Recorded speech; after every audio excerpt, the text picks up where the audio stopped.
Hello dear students. तो कैसे हैं आप लोग। मैं दीपशिखा द्विवेदी अश्वनी जीएस क्लासेस में आप लोगों का बहुत बहुत स्वागत करती हूँ।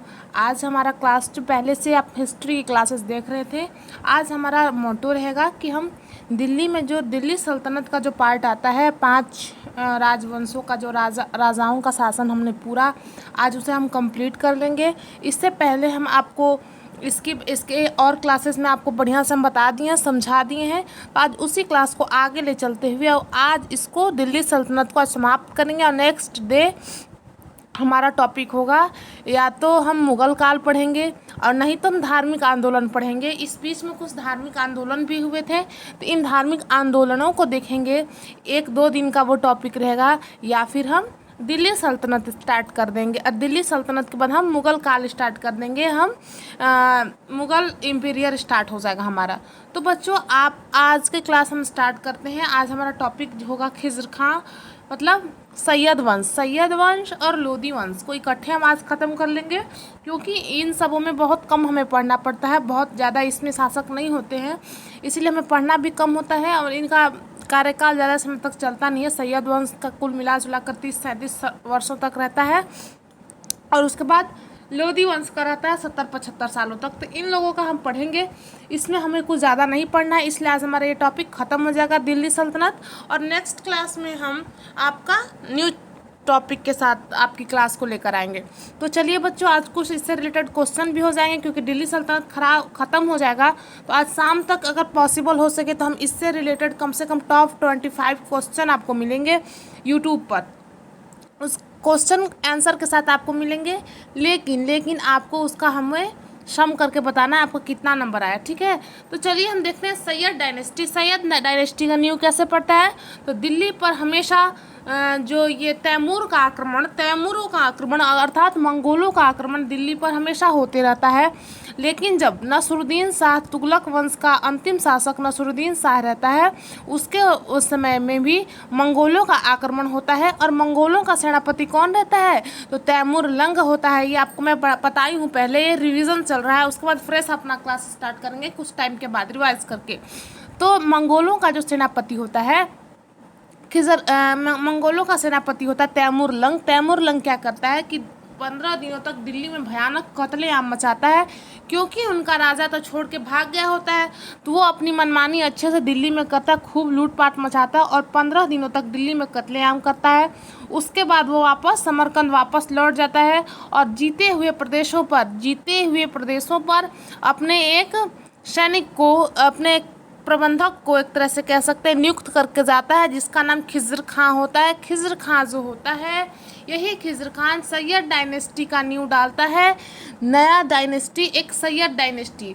इससे पहले हम पढ़ चुके हैं कि सर्वप्रथम गुलाम वंश का शासन आता है,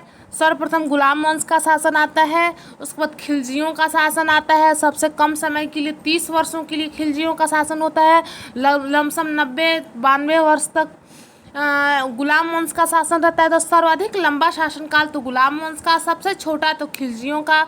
उसके बाद तुगलक का आता है, तुगलकों का फिर शासन आता है। उसके बाद सैयद का शासन आता है। तो सैयद डायनेस्टी हमारा 4th नंबर पर आता है। इसके बाद लोदी वंश का मिला के 70 से 75% लमसम आता है।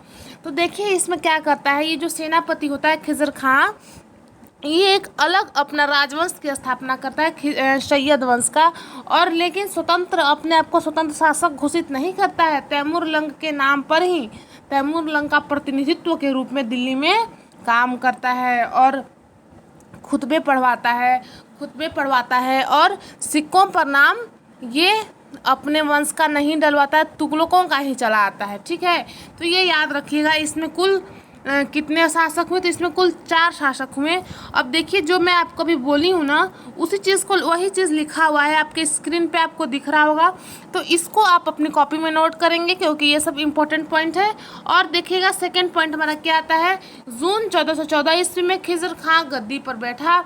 इसे पैगंबर का वंशज माना जाता है, इसीलिए इसने सुल्तान की उपाधि न लेकर रैयत आला की उपाधि धारण की, ठीक है। तैमूर लंग का अब जब तैमूर लंग, देखिए बच्चों उतना डिटेल में हमें नहीं पढ़ना है, इसलिए थोड़ा शॉर्ट करके लिखा है। अब बता रही हूँ मैं आपको कि खिज़र खां क्या करता है ना, कि तैमूर लंग जब मर जाता है तो उसका बेटा होता है, उसका उत्तराधिकारी होता है शाहरुख मिर्ज़ा। तो ये शाहरुख मिर्ज़ा के प्रतिनिधित्व के फिर नाम पर काम करता है। भाई वो मर जाता है तो फिर इसके नाम पर काम करता है, शाहरुख मिर्ज़ा के नाम पर खुतबे पढ़वाया जाता है और अपना प्रतिनिधित्व समझता है, उनका प्रतिनिधित्व समझता है, अर्थात शाहरुख मिर्ज़ा का प्रतिनिधित्व। अभी भी ये सिक्के, इसके काल में भी, सैयदों के काल में भी सिक्के तुगलकों का जो सिक्का था, तुगलक वंश में जो सिक्का चलता था वही सिक्का चलता था। बस खुतबे शाहरुख मिर्ज़ा के नाम पर और तैमूर लंग के नाम पर पढ़े जाते थे। और नाम मात्र का राजा कौन रहा? तो नाम मात्र का सुल्तान रहा खिज़र खां। अब देखिए, खिज़र खां तो अपने नाम का खुतबे नहीं पढ़वाता है, नहीं सिक्के जारी करवाता है।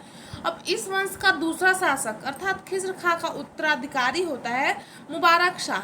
मुबारक शाह खां क्या करता है? इसका कार्यकाल देखिए 1400, ये देखिए नोट करिएगा इस चीज़ को, मैं अंडरलाइन कर देती हूँ। इसका देखिए 1421 से 1423 ईस्वी तक मुबारक शाह का शासन रहता है। ये क्या करता है कि वो इनकार कर देता है, मंगोलों का प्रतिनिधित्व के रूप में नहीं, वो अपना स्वतंत्र राष्ट्र घोषित करता है, अपने नाम ही खुतबे पढ़वाता है, अपने नाम के सिक्के भी जारी करवाता है। तुगलकों का जो सिक्का होता है उसे बंद करवा देता है, अपने नाम पर सिक्के जारी करवाता है, अपने नाम पर खुतबे पढ़वाता है और तो और सुल्तान की उपाधि भी धारण करता है। कौन ऐसा करता है? तो मुबारक शाह खिलजी। तो देखिए आपके प्रश्न बन सकते हैं कि तैमूर लंग जीते हुए प्रदेशों पर किसे नियुक्त करके गया, प्रतिनिधित्व अपना किसे नियुक्त किया? तो खिज़र खां को। खिज़र खां और देखिए एक और क्वेश्चन यहाँ से क्या आ सकता है, अपने नाम पर खिज़र खां अपने नाम पर खुतबे नहीं पढ़वाता था, ये तो आपको पता है। तब किसके नाम पर पढ़वाता था खुतबे? तो तैमूर लंग के नाम पर पढ़वाता था। तो ये भी आ सकता है कि किसके नाम पर खुतबे पढ़वाता है। सिक्के किसके चलते हैं? तो तुगलकों का ही सिक्का चलता है इसके काल में भी। फिर इसे बदलता कौन है? तो खिज़र खां का उत्तराधिकारी इस चीज़ को बदलता है। इसमें 4 वंशज हुए, इनके बारे में कुछ ज़्यादा विशेष नहीं पढ़ना है, बस इसमें याद रखिए कि इसमें 4 हुए हैं, चारों का नाम याद रखिए, मोहम्मद शाह, अलाउद्दीन आलम शाह, ठीक है। खिज़र खां था, इसका उत्तराधिकारी मुबारक शाह था, फिर मोहम्मद शाह हुआ, अलाउद्दीन शाह आलम हुआ, बस इतना ही याद रखना है।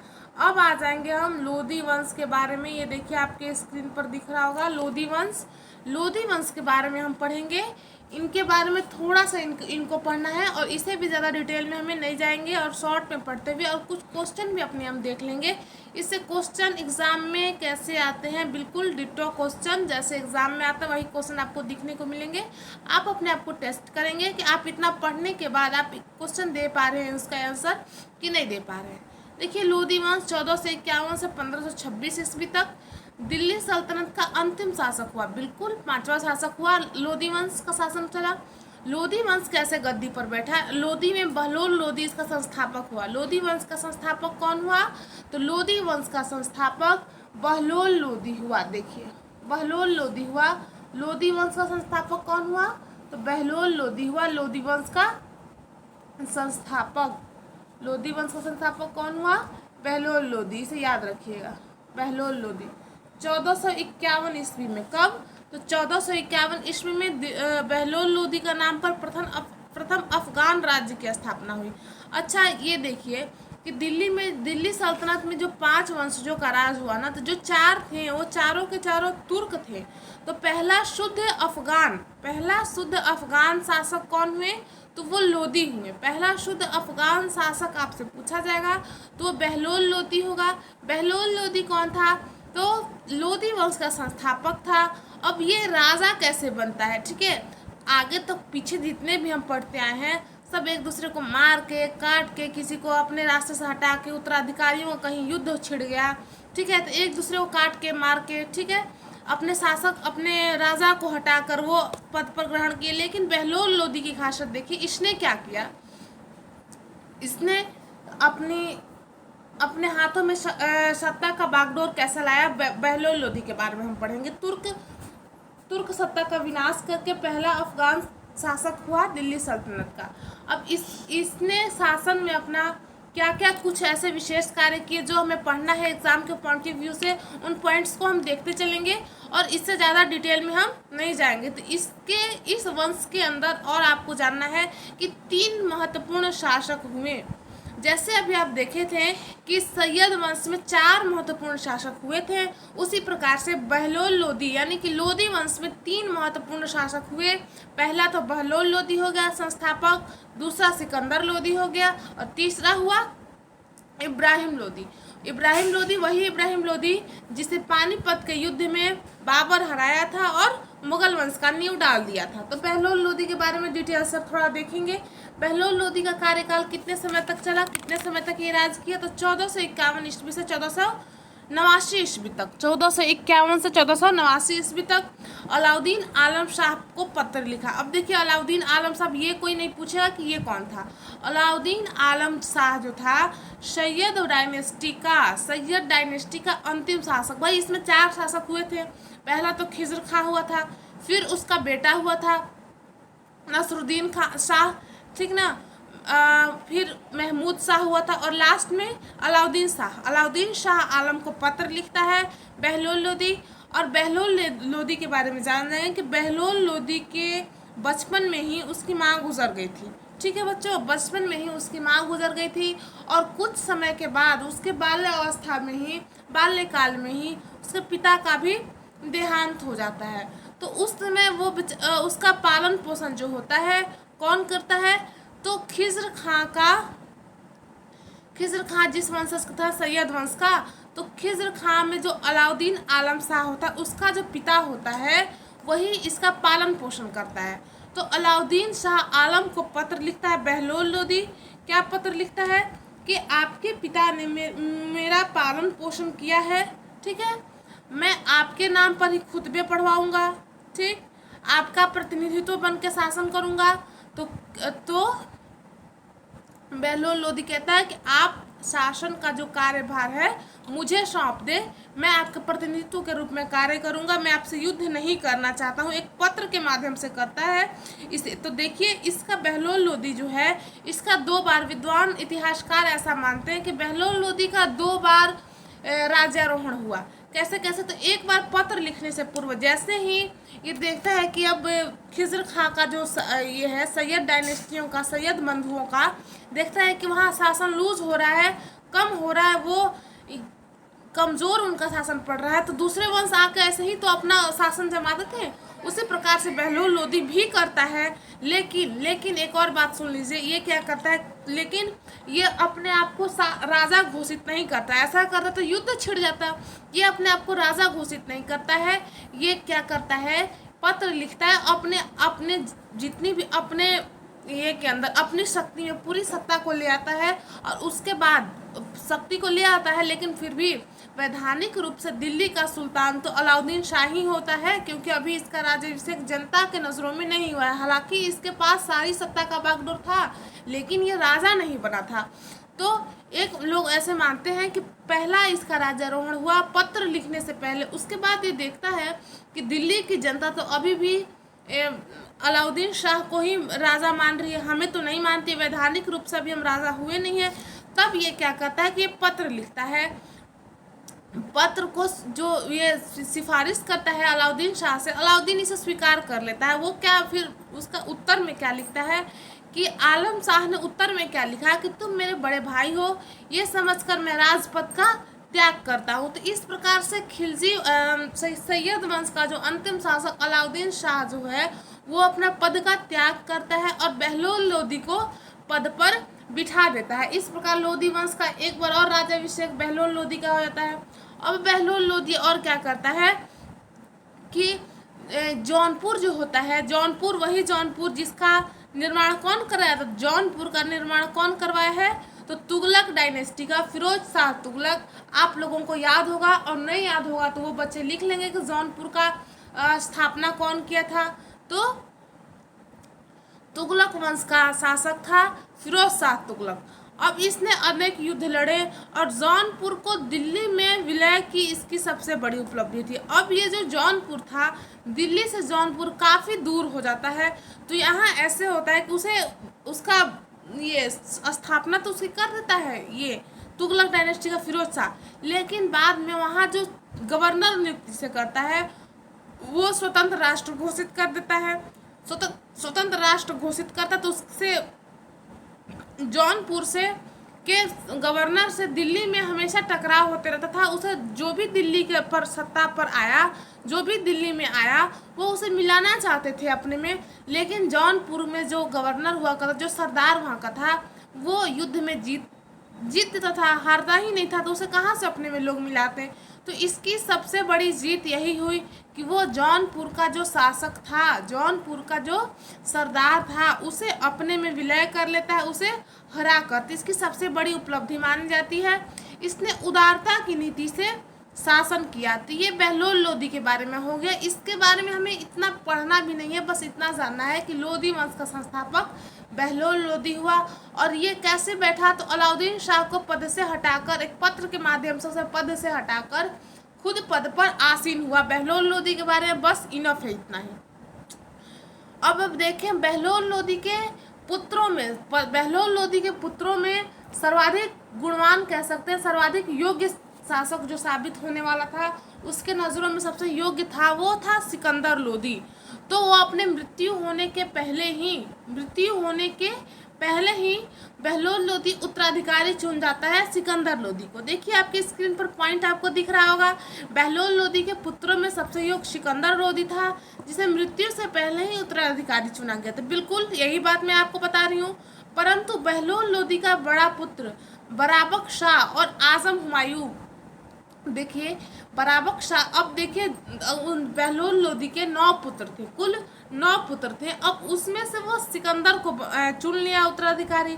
तो स्वाभाविक सी बात है कि जो ज्येष्ठ पुत्र होगा बराबक शाह था, वो विद्रोह करता है कि भाई बड़े हम हैं, उत्तराधिकार हमें चूज करो, हमें बनाओ राजा बनने के लिए अपनी इच्छा जाहिर करता। और उसका बेटा आजम हुमायूं ये भी कहता है कि हमें, तो ये 2 प्रतिद्वंदी हो जाते हैं।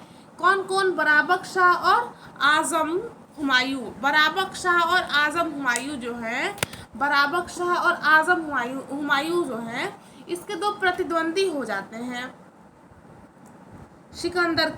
सिकंदर लोदी के 2 प्रतिद्वंदी हो जाते हैं। सिकंदर लोदी क्या करता है कि उसके जो दिल्ली में जो तुर्क अमीर जो होते हैं, वो सिकंदर को सपोर्ट करते हैं और उसे गद्दी पर बिठा देते हैं। तो ये लोग इन लोगों से इसे ज़्यादा संघर्ष करने की आवश्यकता नहीं पड़ती है, क्योंकि सिकंदर के साथ में दिल्ली के जो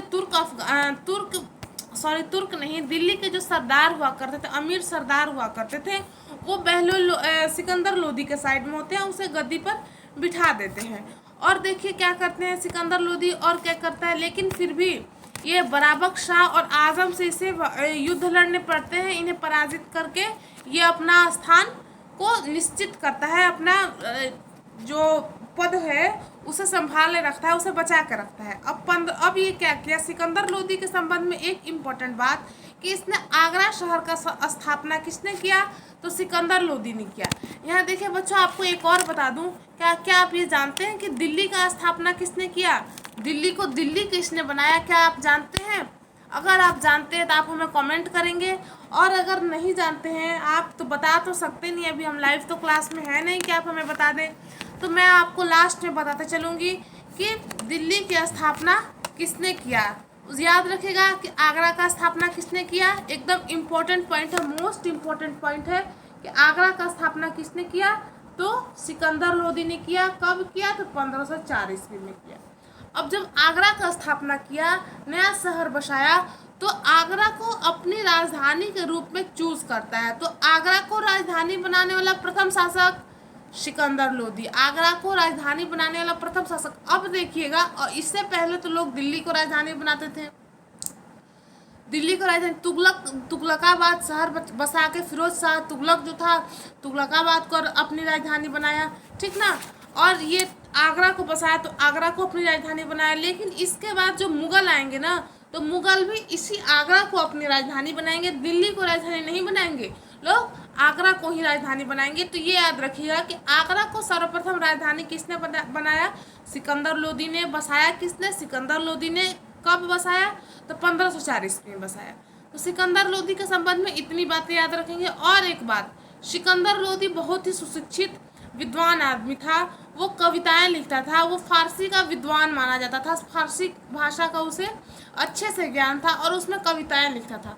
तो देखिएगा, कवि जो होते हैं अपने नाम पर कविताएं लिखते हैं और कुछ उपनाम भी ऐड कर लेते हैं। जैसे देखिए, सूर्यकांत त्रिपाठी है, सूर्यकांत त्रिपाठी, तो उन्होंने अपने नाम में क्या ऐड किया? निराला। ठीक है, उन्होंने अपने ये में क्या ऐड किया? तो निराला। और देखिएगा बहुत सारे इसी प्रकार से हैं। उसी प्रकार से ये क्या करता है ना, ये सिकंदर लोदी कविताएं लिखता है, लेकिन गुलरुखी के नाम से अपना उपनाम क्या रखता है? गुलरुखी। कविता जो लिखता है उसके नीचे लिखा रहता है राइटर का नाम, तो उसमें अपना सिकंदर लोदी ना लिख के गुलरुखी लिखा करता था और फारसी भाषा का ज्ञाता था, चित्रकला में भी रुचि रखता था। तो ये सिकंदर लोदी के संबंध में इतनी बात नहीं कि वो शिक्षित और विद्वान था, फारसी भाषा का ज्ञाता था, कविताएं फारसी भाषा में लिखा करता था। और उसका गुलरुखी, ऐसा क्वेश्चन आता है, इसे एकदम इम्पोर्टेंट ये है, तथ्य है, इसे एकदम लिखिएगा कि गुलरुखी के नाम से कविताएं कौन लिखा करता था? किस वंश के शासक ने कविताओं में फारसी भाषा का ज्ञाता था, कविताओं में उपनाम लिखना अपना प्रारंभ किया? तो वो कौन था? सिकंदर लोदी था। अब आगरा के संबंध में बातें याद रखना है और ये भी एकदम याद रखना है कि गुलरुखी के नाम से कविताएं कौन लिखा करता था? सिकंदर लोदी लिखा करता था। अब इसकी धार्मिक नीति के बारे में जान लीजिए, उससे भी जानना एकदम इम्पोर्टेंट है। इसकी धार्मिक नीति क्या होती है? तो इसकी धार्मिक नीति बच्चों कठोर होती है। ये असहिष्णु किस्म का इंसान होता है। क्यों? क्योंकि देखिए अब बच्चों, दिल्ली सल्तनत में जितने भी राजवंश हुए, ये सभी जितने भी सुल्तान हुए, इन सभी पर उलेमाओं का प्रभाव बहुत अत्यधिक था, अत्यधिक बहुत ज़्यादा था। ये उलेमाओं को सर्वश्रेष्ठ मानते थे। उलेमा मीन्स मुस्लिम धर्मगुरु काजी और संत वगैरह मुस्लिमों के हुआ करते थे। और वो जो धर्म गुरु जो होते हैं, अपने धर्म के प्रति वो कट्टर विचारधारा रखते थे। और जब उनके अनुसार शासन चलाया जाए, उनके अनुसार यदि शासन चलाया जाए या फिर शासक उनकी बात को माने, सुल्तान उनकी बात को माने, तो एकदम बिल्कुल स्वाभाविक सी बात है कि उस समाज में रहने वाले अन्य धर्म के लोगों को क्षति पहुंचेगी, उन्हें कोई परेशानी तो ज़रूर होगी। उसी प्रकार से देखिएगा, ये सिकंदर लोदी जो होता है ये भी वही करता है। उलेमाओं का इफेक्ट इस पर बहुत ज़्यादा होता है। तो बच्चों याद रखिएगा, यहाँ से आपको क्वेश्चन कैसे उठ सकता है कि दिल्ली व सल्तनत का वो कौन सा सुल्तान था जिस पर उलेमाओं का स्पष्ट रूप से जिसने बहिष्कार किया, उलेमाओं का जिस पर प्रभाव नहीं के बराबर पड़ा, तो वो मात्र अकेला कौन था? अलाउद्दीन खिलजी। आपके दिमाग में कौन सा नाम आना चाहिए? तो अलाउद्दीन खिलजी वो राजा था जिस पर उलेमाओं का प्रभाव 0 पड़ता है। वो उलेमाओं को जो न्याय व्यवस्था होता है उसे बिल्कुल अलग रखता है। पहले यही हुआ करता था बच्चों, सल्तनत काल में, दिल्ली सल्तनत काल जब चल रहा था तो वहाँ यही हुआ करता था। न्याय जहाँ करने की बात आती थी तो उलेमा डिसाइड करते थे कि शरीयत के हिसाब से कौन राइट है, कौन रॉन्ग है, कौन सही है, कौन गलत है। तो ऐसे वो करते थे। इसके वजह से क्या होता था कि अन्य धर्म के जो लोग होते थे उनके साथ बहुत भारी भेदभाव किया जाता था। तो ये जो सिकंदर लोदी होता है, शासक के दृष्टिकोण से तो ये सही होता है, अच्छा होता है, लेकिन ये देखिएगा इसकी धार्मिक नीतियाँ अत्यंत कठोर होता है। ये क्या करता है कि नगरकोट की ज्वाला मंदिर, मथुरा, चंदेरी इत्यादि के मंदिरों को तोड़वाता है, मूर्तियों को नष्ट करवाता है और हिंदुओं की परंपराओं को मनाने से रोक भी लगाता है। कौन ऐसा करता है? तो ऐसा कार्य कौन करता है? तो ये करता है सिकंदर लोदी। अब देखिए, शासन के दृष्टिकोण से तो ये सही साबित होता है। और इसका मृत्यु होता है तो गले की बीमारी से 1513 ईस्वी में, 21 नवंबर 1513 ईस्वी में इसकी मृत्यु हो जाती है। अब जब सिकंदर लोदी मरता है तो उसका पुत्र इब्राहिम लोदी 1517 ईस्वी में दिल्ली की गद्दी पर बैठता है। यह लोदी वंश का अंतिम शासक होता है बिल्कुल, क्योंकि 1526 में तो पानीपत का बैटल हो जाता है, बैटल ऑफ पानीपत। किसने किसमें? इब्राहिम लोदी और बाबर के बीच में। और बाबर बहुत भयानक तरीके से युद्ध जीतता है। और हम जब मुगल कालीन पढ़ेंगे ना, मुगल कालीन भारत में जब हम आएंगे तो आपको कहेंगे, जो बच्चे जिन्हें अच्छा नहीं लगता होगा पढ़ने में, तो देखिए बच्चों, सब्जेक्ट के प्रति अपनी रुचि को जगाइए। मध्यकालीन भारत से मेरा स्टार्ट करने का मात्र एक यही रीज़न था कि मध्यकालीन भारत बहुत सरस माना जाता है, मतलब रस के सहित है ये। इसमें रुचि जगती है यदि आप पढ़ने की इच्छा रखते होंगे तभी।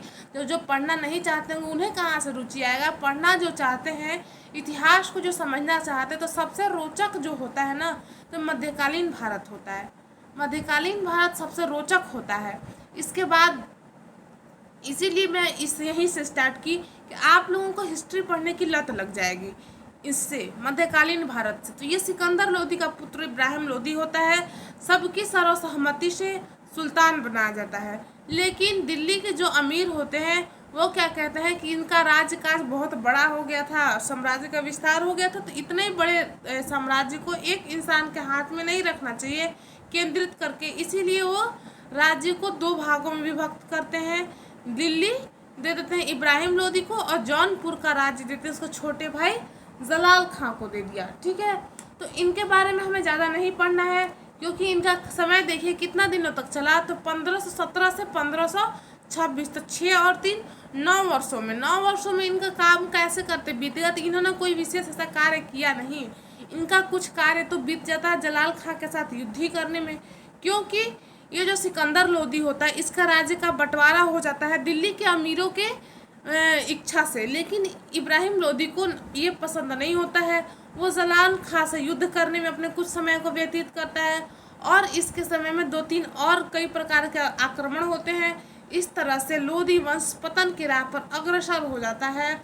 और एक समय वो भी आता है जब बाबर युद्ध के लिए आता है सिकंदर लोदी से, सॉरी इब्राहिम लोदी से बाबर युद्ध के लिए पानीपत नामक एक स्थान हरियाणा दिल्ली के पास है, मतलब एक जगह है पानीपत मैदान में पानीपत का युद्ध लड़ा जाता है। और इस युद्ध में इब्राहिम लोदी जो होता है बुरी तरीके से बाबर के द्वारा परास्त किया जाता है, और यहाँ से लोदी वंश का शासन भी खत्म होता है। और लोदी वंश के साथ साथ सल्तनत काल जिसे कहा जाता है ये भी समाप्त हो जाता है। तो बच्चों, आपको मैं एक क्वेश्चन आपसे मैं पूछी थी कि जैसे देखें आप कि दिल्ली का स्थापना किसने किया, आगरा की स्थापना किसने किया? तो आगरा का संस्थापक कौन था? तो सिकंदर लोदी था। 1504 ईस्वी में वो आगरा का स्थापना किया। ठीक है, 1504 ईस्वी में आगरा का स्थापना किया, बिल्कुल सही बात है।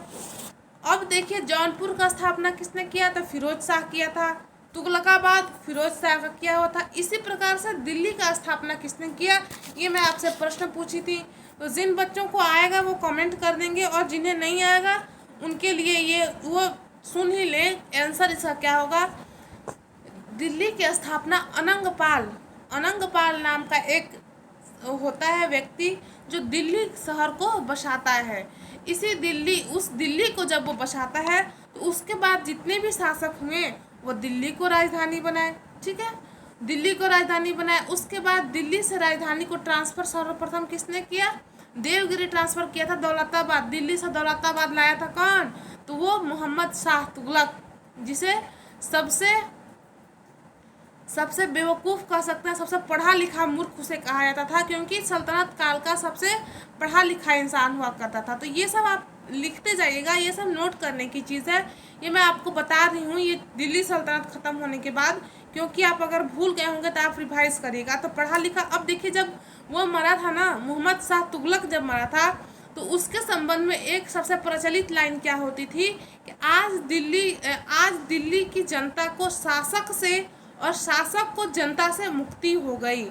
ठीक है, दिल्ली की जनता को शासक से और शासक को सत्ता से या दिल्ली की जनता से मुक्ति प्राप्त हो गई, क्योंकि वो बहुत पढ़ा लिखा था, लेकिन उसमें व्यवहारवाद की कमी थी, व्यवहारिक ज्ञान की कमी थी उसके पास। तो मध्यकालीन भारत का सबसे पढ़ा लिखा शासक हुआ तो मोहम्मद बिन तुगलक हुआ। ठीक है, और क्या हुआ? और उधर बलबन के बारे में हम लोग पढ़े थे, कुतुबुद्दीन ऐबक के बारे में पढ़े थे, गुलाम वंश से। चलिए हम कुछ बातों का आपको बता दें संस्थापक कुतुबुद्दीन ऐबक, वास्तविक संस्थापक इल्तुतमिश। ठीक है। कुतुबुद्दीन कुतुबुद्दीन ऐबक की मृत्यु कैसे होती है? तो पोलो नामक एक खेल होता है, घोड़े पर चढ़ के खेलते हैं, तो वो खेलते समय गिर जाता है, उसकी मृत्यु हो जाती है। पहली मुस्लिम शासिका रजिया सुल्तान कौन होती है? इल्तुतमिश की बेटी होती है। उसके बाद बलबन पर आते हैं। कुछ इंपॉर्टेंट ये सब जो किरदार हैं जिनको हम बता रहे हैं, इंपॉर्टेंट सुल्तान हैं जिनके हम बात कर रहे हैं, अभी चर्चा कर रहे हैं। तो बलबन आता है। बलबन क्या करता है? ये नायाब के रूप में कार्य करता है नसरुद्दीन का। अब नसरुद्दीन की लड़की से, नसरुद्दीन की बहन से अपना विवाह कर लेता है, निकाह कर लेता है। तो ये भी पूछा जाता है, क्वेश्चन ऐसा भी आ चुका है कि बलबन की शादी विवाह मतलब किससे होता है? तो नसरुद्दीन शाह की बहन से होता है। ठीक है। तो बलबन और क्या करता है? तो सिजदा और पैबोस नामक प्रथा चलाता है, जो फारसी है, फारस से ये होकर, मतलब उससे फारस से मतलब फारस की परंपरा को देखकर वो खुश होता है, इसीलिए तभी ना जो आपको पसंद आता है उसी चीज़ को तो आप दूसरे को देखकर कॉपी करेंगे, तो वो उसकी परंपरा अच्छी लगती है। हिंदुओं की परंपरा पर रोक लगाता है। नौरोज़ एक पर्व आरंभ, नया पर्व मनाना स्टार्ट करता है। सिजदा और पैबोस को लाता है। ठीक है। ये बलबन के बारे में चीज़ें थी। और देखिए अब फिर आता है इम्पोर्टेंट फैक्ट्स, और कहाँ आएगा? तो फिर खिलजी डायनेस्टी आता है। क्यूमर्स को हटाकर ये फिरोज जलालुद्दीन बनता है राजा। जलालुद्दीन क्या करता है? जलालुद्दीन का भतीजा होता है अलाउद्दीन। अलाउद्दीन क्या करता है? अलाउद्दीन ऐसा शासक होता है जिसने बहुत बड़े बदलाव किए। 2-3 ये नए पद जैसे सहनाए मंडी, ठीक है, का निर्माण करता है, और घोड़ों की डाक की प्रथा चलाता है। चरी कर एवं घरी कर पशुओं पर लगाता है। ठीक है। चराई कर लगाता है, मतलब चरी कर का मतलब, और घराई कर पशुओं जो दुधारू पशुओं पर लगाता था। ठीक है। और वो क्या किया कि बाजार नियंत्रण प्रणाली को लाया, हुलिया प्रथा को चलाया। तो ये अलाउद्दीन के संबंध में इंपॉर्टेंट फैक्ट्स में। सर्वप्रथम दक्षिण भारत पर अभियान किसने किया? अलाउद्दीन खिलजी। जीत किसने हासिल किया? अलाउद्दीन खिलजी। दक्षिण भारत के समय उसका सेनापति कौन था? तो जिसे 1000 दिनारी कहते हैं बच्चों। क्या नुसरत खान नहीं था अभी, हाँ, मलिक काफूर। मलिक काफूर का दूसरा नाम 1000 दिनारी कहते हैं। क्यों कहते हैं? क्योंकि गुजरात आक्रमण जब करा था, गुजरात पर जब अभियान किया था, तो ये 1000 मुद्राओं में ये खरीदा जाता है। तो ये सब इम्पोर्टेंट फैक्ट्स आपको मैं बताते जा रही हूँ, नोट करते जाइएगा, बिल्कुल इम्पोर्टेंट है, इसे नेगलेक्ट मत करिएगा। अब देखिए और आगे हम आते हैं अलाउद्दीन खिलजी के बाद। अलाउद्दीन खिलजी सबसे, उसका जो राज होता है, डायनेस्टी जो होता है, खिलजी डायनेस्टी सबसे छोटा डायनेस्टी माना जाता है, सबसे कम होता है, सबसे कम समय के लिए शासन करता है खिलजी डायनेस्टी। अब खिलजियों के बाद तुगलक आते हैं। तुगलक में देखिएगा, तुगलक में जो मोहम्मद बिन तुगलक के बारे में, तो ये तो मैं आपको बता ही दूँ, सबसे कम पढ़ा लिखा और सबसे सर्वाधिक पढ़ा लिखा होता है। इसके मर जाने के बाद कोई दिल्ली की गद्दी पर बैठने को तैयार नहीं होता है, तो बहुत मान मनोबल के बाद बैठाया जाता है। किसको? तो फिरोज शाह तुगलक, उसके चचेरे भाई फिरोज शाह तुगलक को बैठाया जाता है। फिरोज शाह तुगलक बहुत ही बहुत ही अच्छे तरीके से अपने कार्य को संभालता है, और तुगलक वंश के समय में वजीरों का स्वर्णकाल कहा जाता है। तो ये भी क्वेश्चन आता है कि वजीरों का स्वर्णकाल कब आया? दिल्ली सल्तनत में वजीरों का स्वर्णकाल किस वंश के समय में था? तो वो तुगलक वंश के समय में था। वजीरों का स्वर्णकाल माना जाता है तुगलक डायनेस्टी। भ्रष्टाचार एकदम चरम सीमा पर थी तुगलकों के समय में, फिरोज शाह तुगलक के समय में खास करके। ठीक है। फिरोज शाह तुगलक के बारे में और क्या चीज़ें? तो उसके समय में सबसे ज़्यादा उसे गुलामों का शौक था। उसके समय में सबसे ज़्यादा गुलाम वो रखाया था। उसका एक अलग विभाग बना दिया था, दीवाने बंदगान का निर्माण करा था। और उसने क्या किया था? PWD लोक निर्माण विभाग का निर्माण किया था। बेरोजगारों के लिए एक अलग कार्यालय खोल दिया था, जहां उनके योग्यता के अनुसार उन्हें कार्य दिया जाता था। और क्या करता? मुस्लिम कन्याओं एवं विधवाओं के लिए पैसा, उनसे मतलब उनको पैसा का इंतजाम करता, उन्हें पैसा देता था। और कृषकों के लिए नहरों का निर्माण करता था। सिंचाई व्यवस्था को मतलब अच्छे तरीके से लागू करने का श्रेय किसे जाता है? तो तुगलकों को जाता है। सबसे सर्वप्रथम नहर किसने खुदवाया?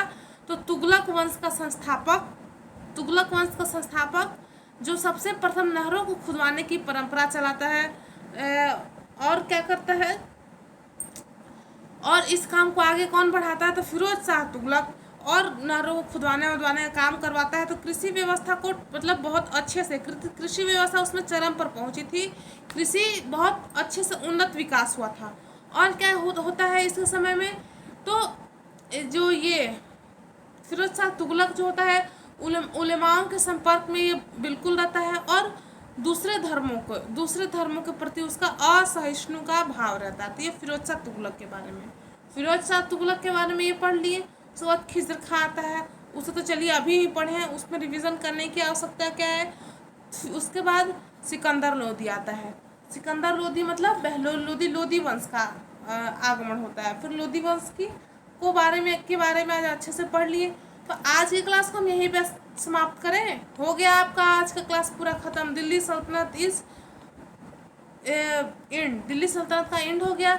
अब दिल्ली सल्तनत को इसे मतलब दिल्ली सल्तनत क्यों कहते थे, क्योंकि इस वंश में जितने भी राजा हुए सब सुल्तान की उपाधि धारण किया करते थे। इसके बाद जितने भी राजा होंगे वो सुल्तान की उपाधि धारण नहीं करते थे। ये बगदाद के जो ये विदेशी हुआ करते थे ना बच्चों, शुद्ध अफगानी, यही शुद्ध अफगान कौन हुए, तो लोदी वंशज हुए। तो ये सब जो होते थे वो बगदाद के खलीफाओं से अपना एक तरह से अपने आप को समझते कि रजिस्टर्ड हो गए, प्रमाणित कराते थे अपने पद को, और सुल्तान की पदवी धारण करते थे।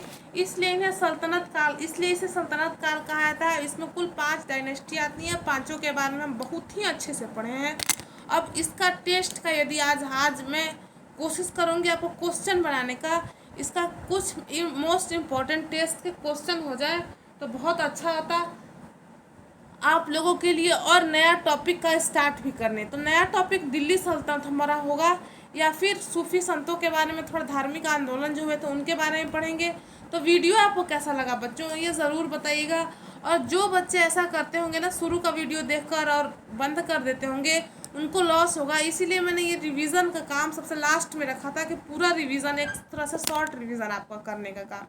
तो ये आप वीडियो को प्लीज़ पूरा देखिए। अगर पसंद आता है तो लाइक शेयर करिए, ठीक है।